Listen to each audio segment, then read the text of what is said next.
जहां तक आपने कोरोना वायरस की बात की, आप बैठिए, मैं बताता हूं। अनुभव, आप भी बैठिए। अशोक जी, आप भी बैठिए।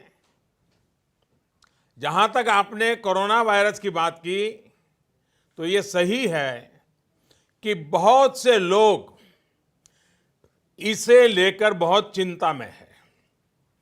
मैं समझता हूं इसमें आपकी और हमारी, हम सबकी सतर्कता बहुत महत्वपूर्ण है। चाहे केंद्र सरकार हो या हमारी तमाम राज्य सरकारें हो या म्युनिसिपैलिटी हो, ग्राम पंचायत हो, सभी इस मामले को लेकर उचित इंतजाम और देखरेख में जुटे हुए हैं। हमारे पास कुशल डॉक्टर और मेडिकल स्टाफ भी है, संसाधन भी है और जागरूक आप जैसे अनेक नागरिक भी हैं। हमें बस अपनी सावधानियों में कोई कमी नहीं आनी देनी चाहिए और ये भी समझ लेना चाहिए कि सावधानियां क्या है। बड़ी बड़ी बातें नहीं है जी। ये अलग अलग माध्यमों से आपको शायद पता भी चलता होगा, लेकिन हम सुनते हैं एक कान से दूसरे कान से निकाल देते हैं। मैं फिर से एक बार, जब आपने मुझे पूछा है तो मौका ले लेता हूं और आपके माध्यम से देश के सभी नागरिकों के लिए वो सारी बातें मैं दोहरा रहा हूं और मैं कहता हूं कि आप भी याद रखिए और हर स्कूल में, कॉलेज में, सब जगह पे बताइए। देखिए क्या करना है।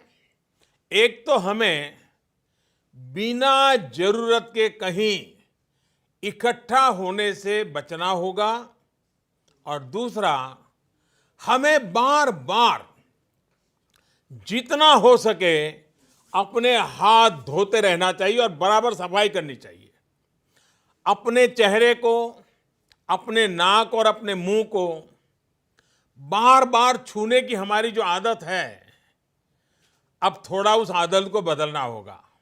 जितना हो सके इस आदत को हमें कंट्रोल करना है और धुले हुए हाथों से ही अपने मुंह को टच करना चाहिए। जानकारों का कहना यह है कि ये खांसते या छींकते समय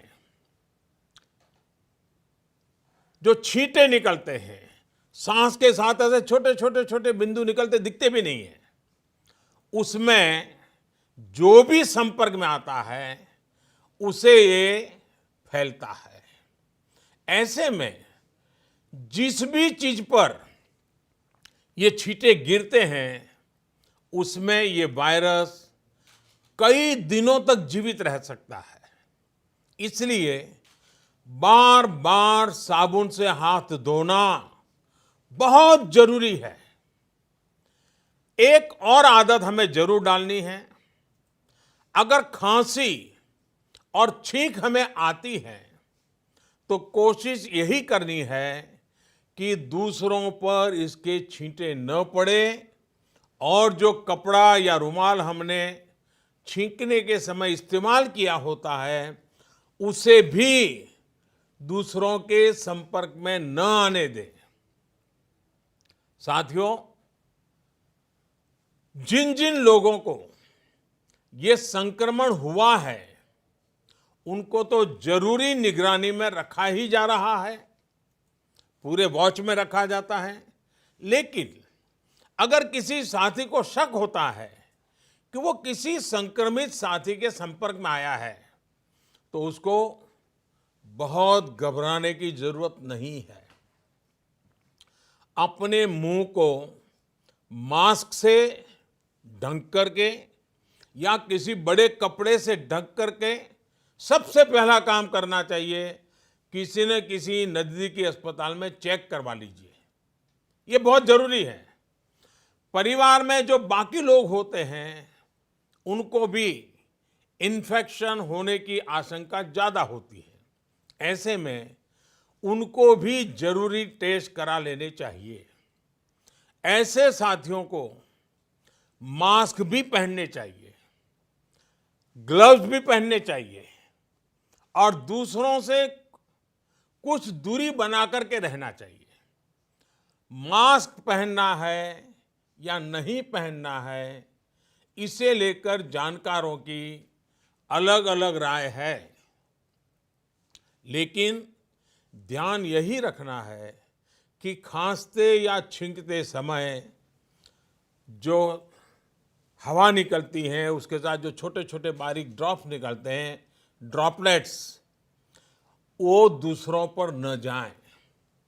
वैसे मास्क पहनते समय भी एक चीज ध्यान रखनी है, मास्क को एडजस्ट करते हमारा हाथ बार बार मुंह को छूता है।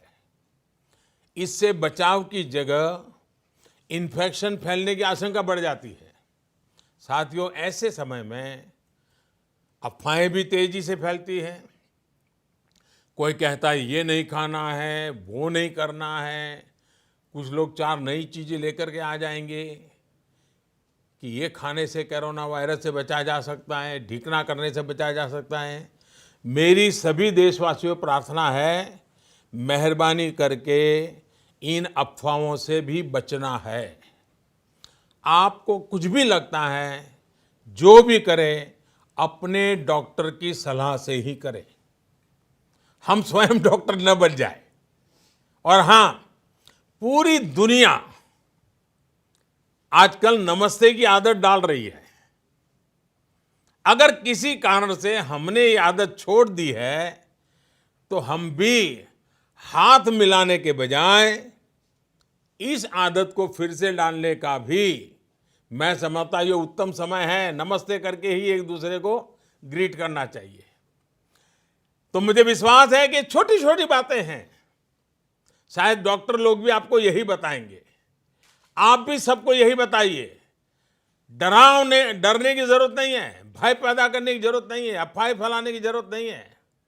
बस इतनी सी चिंता करनी है।